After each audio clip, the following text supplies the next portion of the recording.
Okay, so a lot of the problems you guys have been getting in touch with is really finding the time to do any kind of exercise at all. Vicky got in touch with us and told us you've just got no time at all, have you? Yeah, that's right. I have 3 children, so trying to get the time to do it with after school activities is just a nightmare. You just can't get anything fitted in with the day. And did you used to do a lot of exercise before you had children? Well, after I had my second, I used to do about 5 classes a week. So, but now I've got the youngest as well and parties, and there's just no time to do anything, and the cost of it as well, which is quite hard. Do you get any kind of exercise during the day at all at the moment? Yeah, we walk to school every morning, and for us it is all uphill all the way, so I do that. Unfortunately, we can't do it on an afternoon because we go straight onto swimming and other activities, so it is just the once a day, but it's hard work getting up them hills. Okay, so this is Phill. He's a trainer with Primal Health. Phill, have you got a few ideas that Vicky could do during the day to add to that exercise? Well, yeah, I think initially the opportunity that you've got in the morning, the walk to the school, perhaps if there's time available to extend that walk. I'm not sure how long it roughly takes you at the minute, but if you could add an extra 10, 15 or 20 minutes to that, then that's going to make a difference. And on top of that, I think, there are a lot of different exercises you can do in the home without any specific equipment, just bodyweight exercises that you can use just in the nooks and crannies that you've got around looking after your children and juggling all your commitments. Okay, so I think we're going to have a look at a few of those exercises now that you can do just in your lounge here. Right, that's so that sounds like a good idea. Yeah, that's absolutely fine. Great. Okay, well, I'll get out your way, and Phill, you can show Vicky a few things to do. Okay. Okay, so the first exercise is a squat to reach. So just taking a nice comfortable stance with your legs slightly beyond hip width apart, dropping down into the movement, touching the floor, and then just reaching overhead and really extending through the lats. So just dropping down, keeping your weight on your heels, and then extending up. All right. So if you just want to give that a go. Well? So pull in Yeah. at the low point, yeah. That's it, excellent. And how many would you do?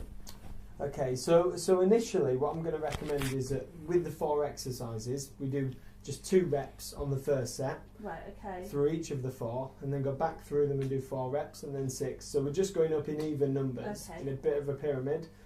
Go as high as you're able to, so getting up to about 12 or 14 reps per exercise is achievable, but it would be a challenge as well. But it breaks you in nice and gently, so it kind of warms you up through the routine. The second exercise, we're going to get down on the floor, so a little bit more upper body work. So you're going to start in a kneeling position. So again, just walking out gently onto the hands. Try and lower the hips down at that point there to extending through the back, and then just coming back up into a tall kneeling position. Okay, a progression of that would be further down the line, performing the same movement but returning to a standing position. Right, okay. So you're having to put a lot more tension through the shoulders. Right. Okay, so again, just starting off with just 2 reps, so a nice gentle warm into it. Okay, so third exercise, this is just a step and a reach. It's not a lunge, so don't try and drop too low with the hips. Right. All you're going to do is just take one single step forwards and just drop down with the opposite hand. Stand back up. That's it, good. And then step forward on the opposite leg. That's it. So good coordination. So just twisting across the body into it. Obviously with that one it would be 2 on each side because it's single-sided. And again with the 4th exercise we're getting a little bit lower down, so this one's going to help strengthen up your back and work the abdominal area a little bit more. So again, dropping onto our knees, you're going to come down into a good 4-point contact position. Keep your shoulders above your hands, and I want you to kick your leg out to extension there, and then bring the knee through under the body as close as you can get it towards your hand position, and then reset the knee back down. Again, alternating over to the other side. Kick the leg out first of all, bring the knee through, and just drop the knee. Remember, each time the knee comes to the front, really try and squeeze it as far as you're able to.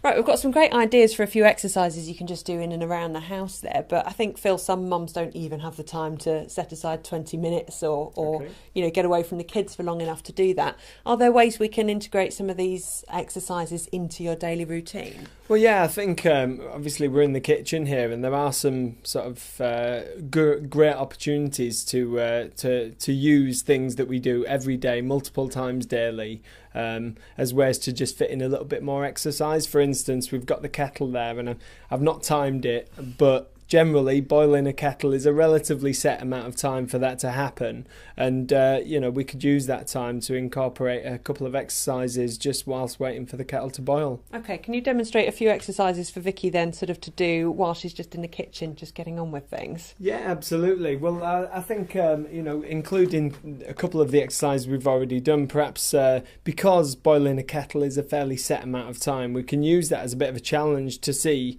how many repetitions could be done. So because we're in the kitchen, sticking with the standing up exercises would be a little bit more practical, certainly if there's children running around. So we're going to use the two standing exercises we've already done, and just work through a pyramid for the time it takes to boil a kettle. Okay, so 1 repetition on the first round, and just add 1 for every subsequent round. So I'll demonstrate very quickly how it'll work, and we'll test it against boiling a kettle and see how far we can get. Okay, do you want to get the kettle on then, Vicky? Yeah. So we're going to work with the squat and reach and the forward step and reach as well. Okay. It's going to be one continuous sequence of movement, Right. and we're just going to keep working for the time it takes the kettle to boil. Right, Okay. So you're going to simply start with the squat, overhead reach, and then step forwards, touch the floor on both sides. Right. Back to the squat, but this time add in another repetition, Okay. and then keep on going, but just adding 1 to Right, each that's exercise. fine. Okay? Yep. Okay, so it's time to get the kettle on. Right. Okay, so starting with the squat to reach. So just dropping down, reach overhead, and then just step forwards, reach down, and then step on the opposite side, reach down, and then back to the squat. So the squat to reach, but 2 reps. That's it. Okay, and again, stepping forwards, just drop down. Step forwards on the opposite side, perfect. 1 more on each side before we go back to that squat. That's it, it's where a little bit of memory comes into it. Okay, and this time just back to that squat to reach. So we're on to 5 reps, we're doing really well. That's it, good, really good flexibility, just reaching out overhead, extending into the movement. That's it. You may have to step out to the side if traffic comes your way. That's it, really good. I can hear the kettles getting there, so 6 reps on the squat, so back, just keeping that depth, so let the weight drop onto the heels in the low part of the movement. I can see Scarlett's joining in as well, which is great. I reckon we can get a couple more reps in before the kettle's finally boiled. Yay! 3, almost there. 4, 2 more reps. And I think the kettle's just about boiled there. Yep. Well done. Yay! Excellent.